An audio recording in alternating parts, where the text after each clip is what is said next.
Kalau kita bicara manga, udah pasti manga itu gak bakal ada habisnya. Apalagi Jepang yang bisa dibilang punya industri komik atau manga yang cukup besar. Bahkan kalau kita total secara survei, di antara anime, manga, novel, manga ini menjadi media seni yang paling banyak di Jepang.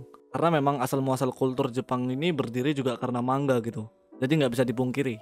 Nah, perjalanan manga dari tahun ke tahun ini pasti membawakan sebuah evolusi, entah dari cerita ataupun gambar dan lain-lain. Perkembangan puluhan tahun ini membuat manga ini memiliki konsep tema cerita yang bermacam-macam, mau secara realistis atau secara imajinatif. Yang mana hal itu membuat orang seperti aku itu semakin semangat untuk membaca manga lebih banyak lagi. Dan itu malah membuatku bertemu dengan manga-manga yang aneh. Apa aja mangganya?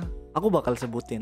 Kita mulai dari yang biasa-biasa dulu, yaitu berjudul Tadashi Kodomo no Sukuri Kata. Bercerita siswa sekolahan bernama Tanaka Yu yang menyukai teman masa kecilnya yang bernama Takane Kyoko. Awalnya ya biasa aja, kayak manga romance sekolahan yang jatuh cinta sama teman masa kecilnya. Tapi pas di sekolah, Yukun mendapat surat cinta dari seseorang. Dan ketika cewek itu mau menembak Yukun, secara tiba-tiba ada orang yang membuat gadis tersebut tidak sadarkan diri. Orang itu bernama Raito. Dan Raito ini menjelaskan jika dirinya datang dari masa depan. Nah, si Raito ini sengaja menggagalkan Yu dengan gadis tersebut.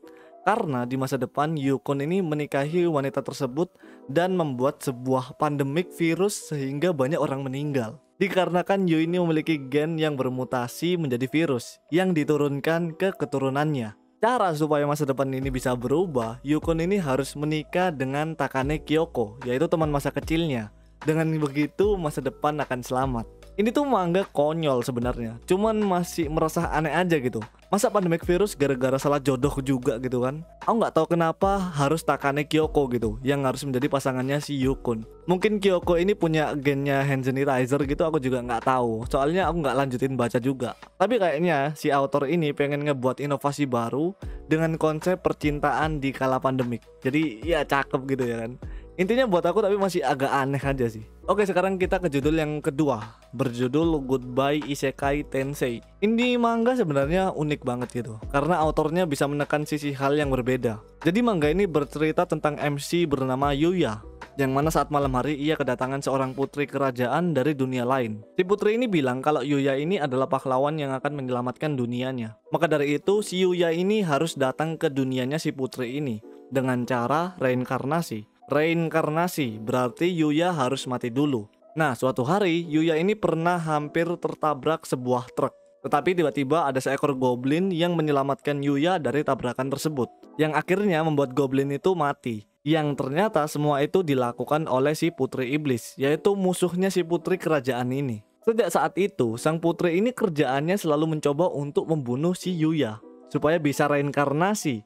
Tetapi sang putri iblis selalu melindungi Yuya supaya gagal reinkarnasi. Jadi sebenarnya ini tuh unik gitu, malah keterbalikan gitu kan. Cuman aku masih merasa aneh aja, kok kesannya malah si putri iblis ini yang jadi penyelamat. Belum lagi si goblin ini mau mati pakai masang muka keren segala gitu kan. Yang jadi penyelamat, yang diselamatkan, yang ingin menyelamatkan, dan yang ingin menggagalkan penyelamatan yang mana aku juga nggak tahu.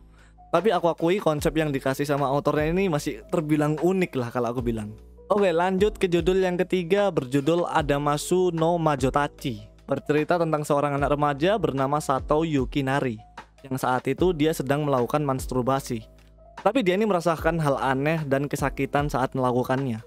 Dan ketika dia mengeceknya, ternyata masturbasinya ini bisa mengeluarkan sebuah berlian. Sampai dicek ke toko perhiasan, satu berliannya itu bisa terjual sampai 5 juta yen. Asli ini emang gak make sense, tapi ya konyol aja gitu sih. Tapi sejak saat itu beberapa insiden terjadi sehingga membuat Sato harus dirawat di rumah sakit. Sehingga berlian dalam bijinya ini diketahui oleh dokter perempuan di rumah sakit tersebut. Dan penyakit itu bernama Adama Syndrome. Yang pastinya sejak saat itu banyak cewek yang mencoba bersikap vulgar kepada Sato demi mendapatkan berlian dari bijinya. Aku nggak paham lagi sih ini manga mau ngapain gitu kan. Tapi satu hal yang aku pahami sih, manga ini menjual di bagian ecchi fan service. Ya udah pasti sih, karena cerita kayak gini mau apa lagi yang disodorin. Dan kita langsung masuk ke judul yang terakhir, yaitu berjudul Isekai Onsen. Judul aslinya ini panjang banget, Tapi kalau kalian ketik isekai onsen pasti ketemu lah. Soalnya ini paling aneh aja buat aku. Aku nggak tahu siapa nama MC-nya. Intinya ini manga isekai yang menceritakan seorang anak laki-laki bereinkarnasi menjadi onsen. Bayangin jadi onsen. Kalau misalnya jadi reinkarnasi goblin, monster, iblis dan lain-lain itu masih masuk akal. Lah ini reinkarnasi jadi benda mati. Jadi aku udah nggak paham lagi mau kemana ceritanya ini. Yang menurut cerita si MC ini tuh kehilangan keluarganya saat kecelakaan. Dan saat itu dia ini butuh sosok yang bisa menghangatkan dirinya. Dan kebetulan dia saat itu berendam di onsen. Dengan segala tekadnya, dia tuh pengen menjadi orang yang bisa menghangatkan seperti onsen. Bukan malah jadi onsen. Apa yang diharapkan dari MC yang menjadi onsen? Ya udah, diem aja di tempat gitu. Tapi ini sama kayak yang sebelumnya, menjual di bagian ecchi fan service. Soalnya banyak cewek-cewek yang berendam di onsen tersebut. Ya soalnya apalagi gitu yang mau diceritakan, gerak aja nggak bisa. Jadi dari semua hal itu, sebenarnya masih banyak lagi manga-manga aneh. Cuman beberapa udah lupa gitu aku bentuknya dan juga judulnya. Jadi aku nggak bisa nyari lagi dan nunggu aja kalau misalnya aku udah ketemu lagi. Sebenarnya ini juga nggak aneh banget sih, cuman agak masuk akal aja, why gitu loh. Walaupun nggak jelas dan absurd, aku yakin setiap manga ini punya keunikan dan daya tarik tersendiri. Aku yakin nggak aku doang yang nemuin manga beginian. Pasti beberapa dari kalian juga pernah nemuin yang begini. Kalian tulis aja di kolom komentar manga aneh yang pernah kalian baca. Mungkin next bisa aku review gitulah keanehannya. Oke, kayaknya gitu dulu. Semoga kalian terhibur. TMM, see you next video.